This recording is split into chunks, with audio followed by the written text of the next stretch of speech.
Ladies and gentlemen, brothers and sisters across the great lands of Africa and the diaspora, this is Intervlog. I said, this is Intervlog.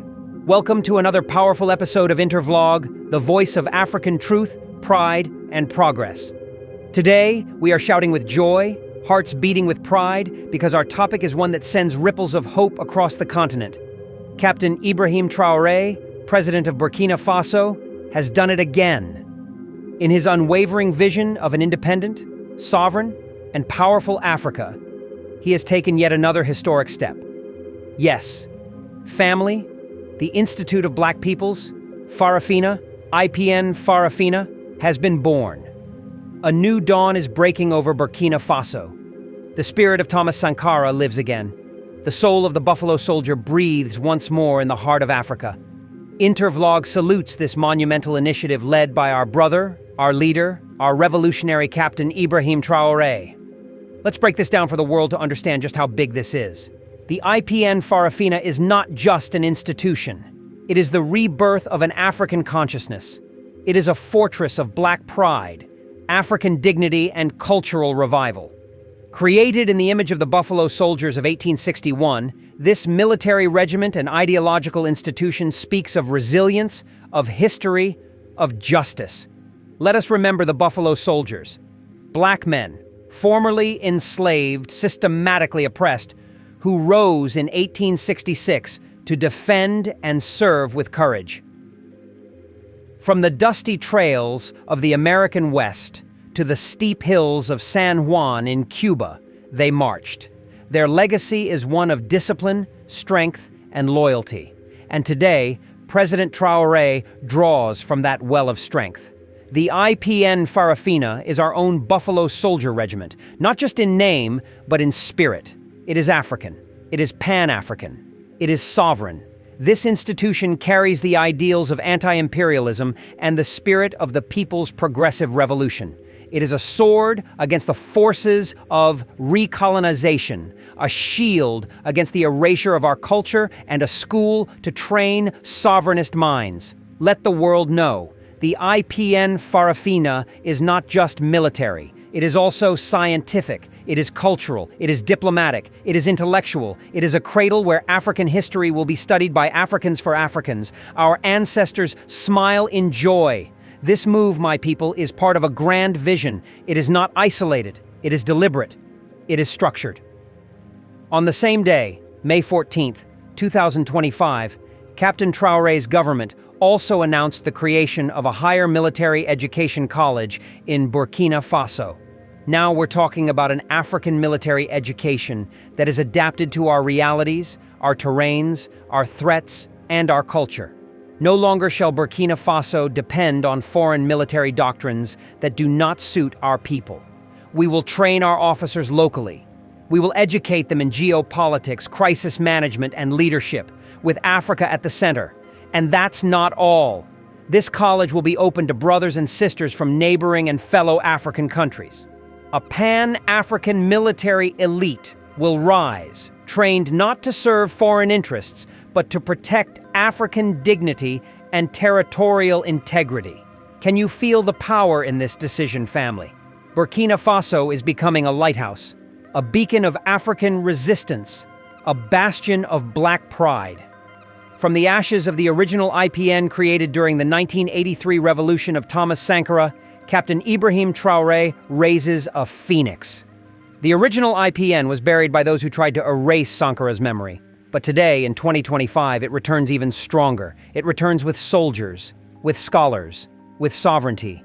Intervlog family, let us not take this lightly. This is a declaration of ideological war against colonial mindsets. This is a cultural uprising. This is a military awakening. And President Traoré is leading it with the wisdom of Sankara and the boldness of Lumumba. He is showing us that independence is not just about borders. It is about the mind. It is about the curriculum. It is about who trains our soldiers and who tells our stories. We are entering a new era where Burkina Faso becomes a sanctuary for Pan-Africanism, a place where young Africans come to learn about Nkrumah, about Cabral, about Marcus Garvey, about Harriet Tubman, about the Buffalo Soldiers, and about Sankara and Traoré. This is more than pride. This is legacy. This is how we plant the seeds of sovereignty in the minds of our children. This is how we end dependency. This is how we defeat imperialism. So, to the skeptics and critics who still wonder what Traoré is building, let Intervlog answer. He is building freedom. He is building history. He is building Africa. We invite every youth, every intellectual, every African soldier of the mind and of the sword to look to Burkina Faso. The IPN Farafina is calling. It is calling the brave, the committed, the visionary. And here at Intervlog, we will keep telling these stories. We will keep echoing the names of our heroes. Because this is our revolution. This is our renaissance. Captain Ibrahim Traoré, we salute you. May your path be protected. May your vision live on. May your courage ignite every African soul. Family, stay tuned as we dive deeper in the next episodes. There is more to unpack, more to praise, more to learn. Burkina Faso is rising. Africa is rising. The President of Faso, Head of State, Captain Ibrahim Traoré, has created a new military infantry regiment in the image of the Buffalo Soldier of 1861 called the Institute of Black People's Farafina, IPN, Farafina. The Black People's Institute revived for an African cultural renaissance and a higher military education college created in Burkina Faso.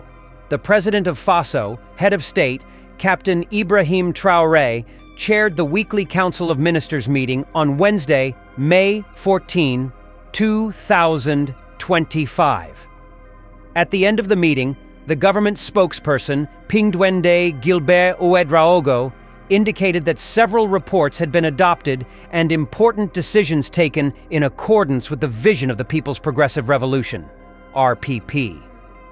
On behalf of the presidency of Burkina Faso, the council adopted a decree establishing a new structure called the Institute of Black People's Farafina, IPN Farafina. According to the government spokesperson, this institute is the concrete translation of His Excellency Captain Ibrahim Traoré's vision for a genuine struggle for the total sovereignty of Burkina Faso, a fight against imperialism, and a firm commitment to African renaissance and the defense of the Pan-African cause.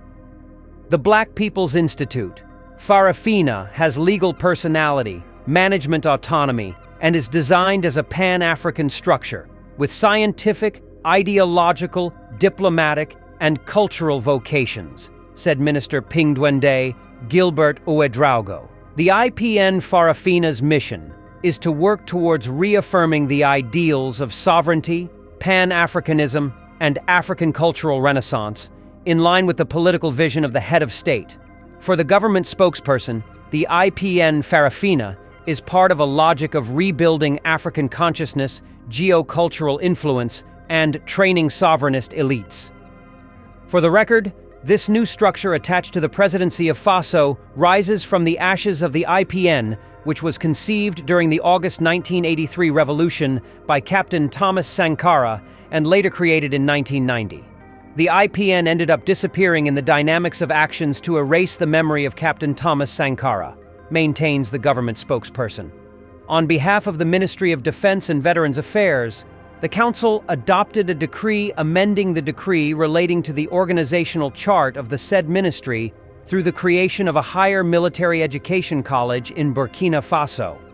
According to the Minister of State for Defense, Brigadier General Célestin Simperé, this college will, among other things, locally train a military elite with skills in strategy, command, crisis management, and geopolitics.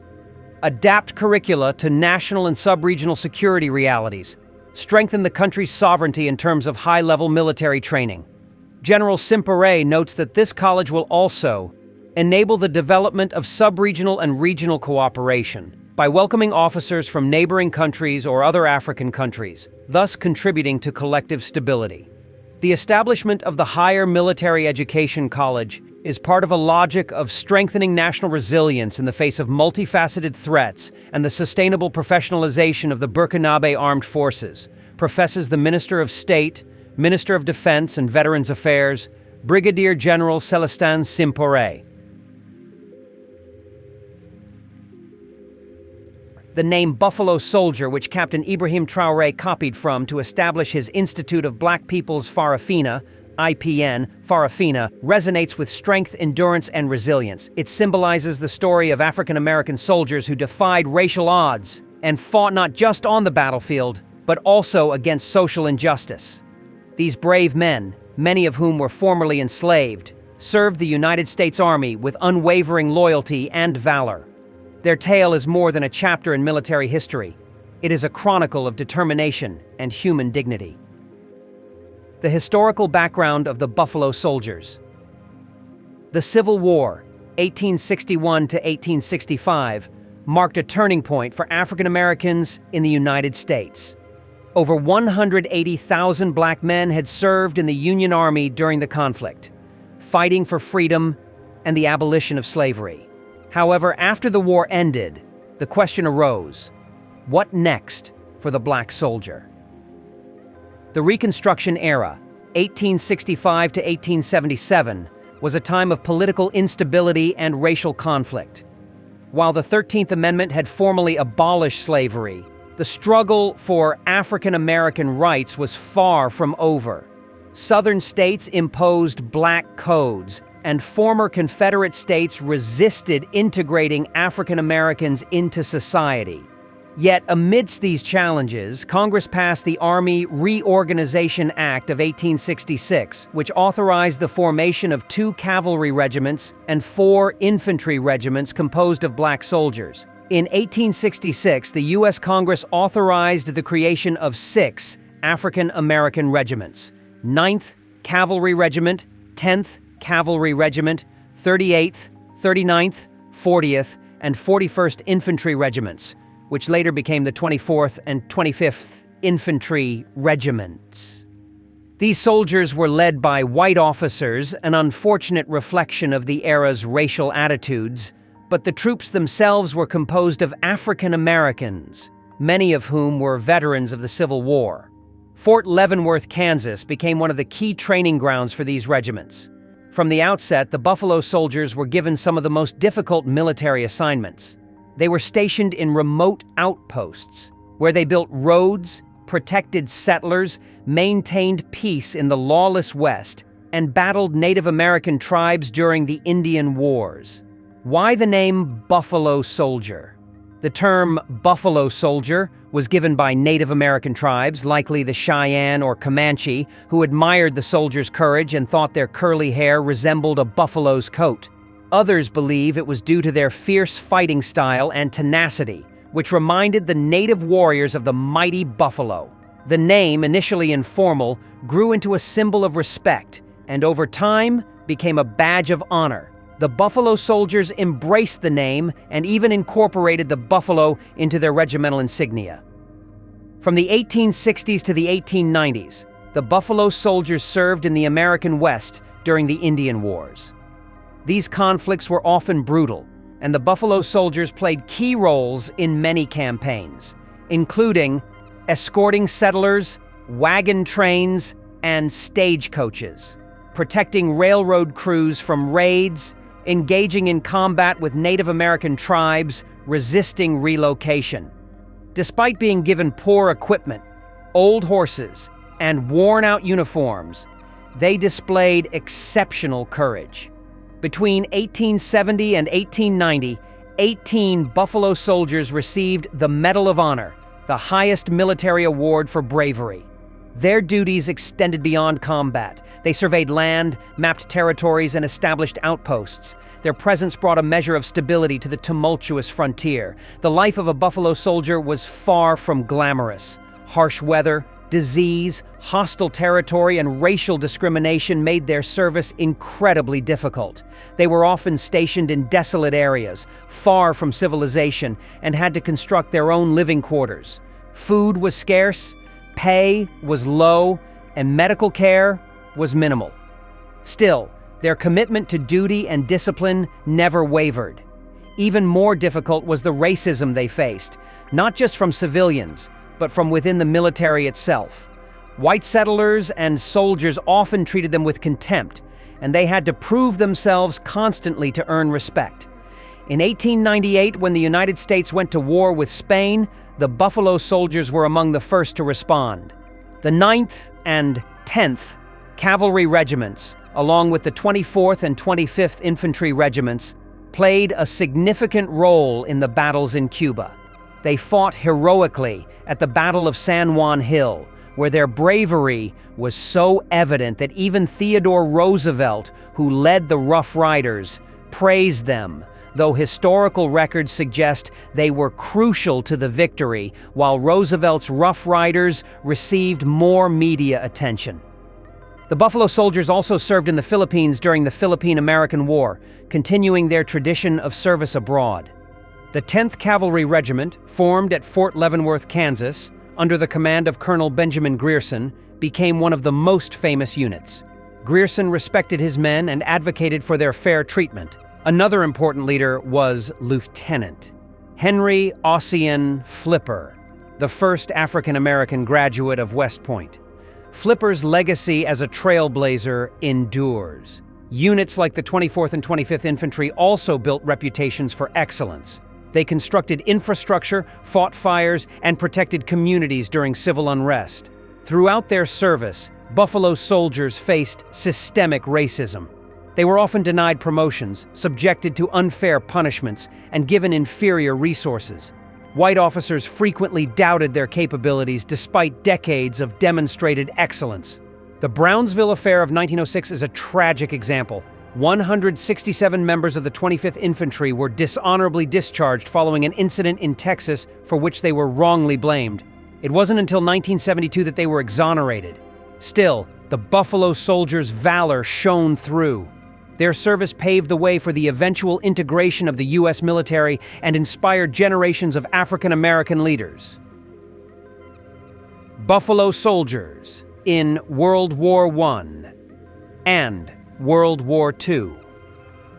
Although segregation persisted, the Buffalo Soldiers continued to serve during the 20th century. In World War I, African-American regiments, including descendants of the Buffalo Soldiers, served with distinction, though often under French command due to racism within the American military hierarchy. In World War II, the legacy continued. The 92nd and 93rd Infantry Divisions, considered the modern-day descendants of the Buffalo Soldiers, served in Europe and the Pacific. These units faced tough battles and discrimination, yet proved their worth time and again. In 1948, President Harry S. Truman issued Executive Order 9981, mandating the desegregation of the U.S. Armed Forces. This was a direct result of decades of exemplary service by African-American troops like the Buffalo Soldiers. The original regiments were eventually deactivated or integrated into other units, marking the end of the Buffalo Soldier era, but not the end of their legacy. One of the most iconic tributes to the Buffalo Soldiers comes from reggae legend Bob Marley, whose 1983 song Buffalo Soldier brought their story to global audiences. The lyrics refer to a stolen heritage and proud identity.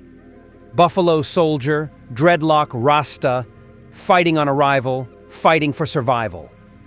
Books, films, and TV series have also honored their story. From John Ford's Sergeant Rutledge to children's books about Henry Flipper, their courage has inspired creators and educators alike. Today, Fort Leavenworth, Kansas, hosts a stunning Buffalo Soldier monument unveiled in 1992 by General Colin Powell.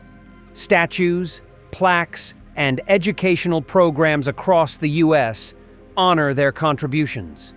In 2005, President George W. Bush posthumously pardoned Lieutenant Henry O. Flipper, correcting one of the injustices suffered by a Buffalo Soldier.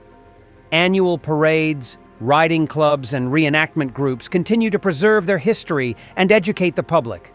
The Buffalo Soldiers' experience mirrors that of other African and diasporic military units. The Tirailleurs Sénégalais in French West Africa, the King's African Rifles in British colonies, the Harlem Hellfighters of WWI. These groups share common themes: bravery, exploitation, and a lasting fight for equality. Their legacy continues through African American military service, civil rights activism, and cultural pride. Organizations like the Buffalo Soldiers National Museum and Buffalo Soldiers Motorcycle Club work tirelessly to keep their memory alive. Black soldiers today carry that torch, many crediting the Buffalo Soldiers as their spiritual and professional forebears. Their story has become a foundational part of African American identity, overcoming adversity, serving with dignity, and demanding respect in an often hostile world. The story of the Buffalo Soldier is one of power, perseverance, and patriotism. From the plains of Texas to the jungles of Cuba, from the trenches of Europe to the deserts of Africa, they carried the burden of duty and discrimination with grace and grit. Their beginning in 1866 was humble, but their impact is eternal. They helped build a better nation and laid the groundwork for racial progress, both within and beyond the military. To remember the Buffalo Soldiers is to honor a legacy of courage, a story not just of black men in uniform, but of America striving to be better than it was. And that journey continues, guided by the powerful spirit of the Buffalo Soldier. On Wednesday, May 14th, 2025, the President of Faso and Head of State, Captain Ibrahim Traoré, officially established the IPN, Farafina. He called upon all Africans across the globe to unite and fight with the same courage and determination as the Buffalo Soldiers of 1861. This is the end of our program today. See you on Intervlog same time tomorrow. Thanks for watching. Please like and subscribe to my channel and press the bell icon to get new video updates. Thank you for watching Intervlog. Thank you.